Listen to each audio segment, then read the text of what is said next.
All right, so Trip, when the last time when you started this chapter, you were feeling pretty excited. You had something to tell me about what happened at the end of the last chapter. What happened? They went off on like a little journey. Okay.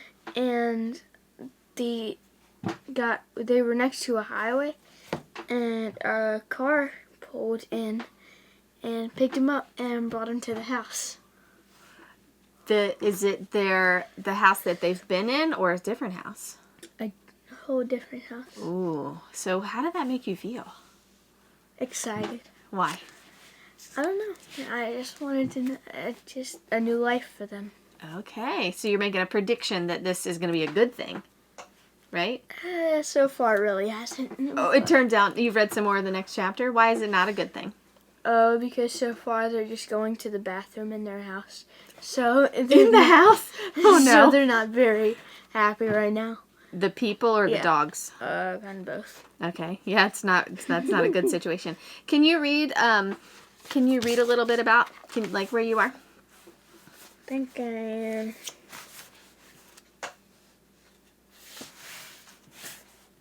Okay. Yeah, start there. No. Oh, you read that part already? On the next page. Okay. Yeah, read this page to me. Marcy was opening and closing the cabinets. Well, I'll get them some dog food tomorrow.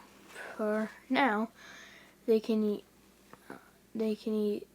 I didn't hear what Marcy was going to suggest, because at that moment George lifted the lid on a garbage pail, and Bones shot out from under the table, knocked the pail over, and pounced on the food scraps. I forgot all about my mystery when I smelled all those familiar odors. Eggs and bologna odor. Yeah, that is a word that looks one way, but it doesn't have, you don't hear the G and the N. It's a weird word. It's a kind of meat that you eat on a sandwich. Do you know what it is? It's bologna. Really? Uh-huh. That's really, bologna is spelled like bologna, but it's really bologna. Yeah. I don't believe you, but okay. Okay, that's all right. And cookie crumbs and apple peelings. I forgot about my stomach too. I was hungry. I was starving. And here was another garbage heap. I snatched at a piece of turkey, and we fell asleep under the table. I knew that at some point Marcy slid my brother and me out from under the table. She did this gently, saying, "Oh, tired puppies, look how sleepy you are." Good job. That was excellent reading. One of the things that I really liked, two things I saw that I really liked. One was that sometimes you got a little like stuck on the sentence, and did you notice what you did when you got stuck?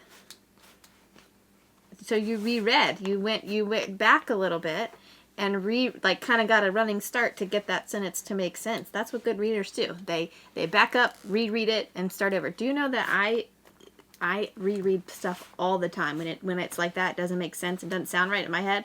All the time I reread it. So that was an excellent skill that you did. The other thing, can I show you here? When you right in here, this area, it for a minute it kind of sounded like you were reading it like that you thought that they would really say it. You know, like about how hungry they were, and thinking, this part, I forgot about my stomach too. I was hungry. I was starving. It's like I could hear you saying it like you thought that they would say it. That was really good. Did you notice any words in there besides bologna, also known as bologna? Are you awake? Did you notice any words in there that you don't know what they mean? Let me let you look at it. See if you can find any words that or maybe you're not sure about their meaning. Are you stuck? Are you still rereading? No. You know them all? Yeah. Are you? Yeah? Okay. Can I ask you about one then? Because there was one that I wasn't sure about if we knew what it meant. this one right here. Do you know that word? Misery. Ooh, yeah. Misery. What does that mean? Like shame. I forgot about my shame when I smelled all the familiar odors. What? Is anger? Forgot about my anger when I smelled all those familiar odors. It's hard to know, isn't it? Those two words, what you said, shame and anger, I think are very close, right? They're very closely related. You know what I might do when I don't know something about it is I might look back earlier to see what he was feeling in the paragraph before to see if that might give me a hint. I didn't hear Marcy was going to suggest because at that moment George lifted the lid on the garbage pail and Bones shot out from under the table, knocked the pail over, and pounced on the food scraps. I forgot about my misery when I smelled all those familiar odors. So let's let that be what we work on before tomorrow. And like the next time we read, see if we can figure out what that word misery means, whether it's anger or shame or something else. What you thinking? Are you sleepy? All right, how can you figure out what that word means? Just keep on reading. Keep on reading. Good, that would work. Any other ideas? Figure out what misery means? Look at it up in a dictionary. Yeah, can you sit up so you can be heard? To look it up in a dictionary, yeah. All right, so can you give that a try and then see if it makes sense with what we read before and after? Can you give that a try for me? And the other thing I want you to do is if you find, maybe in the rest of this chapter, see if there's one more word that you don't know the meaning of that we can talk about or look up. Okay, and write that down on your sticky note. All right, I have one more question. This at the very end, where she said, actually, I changed my mind. We've talked enough.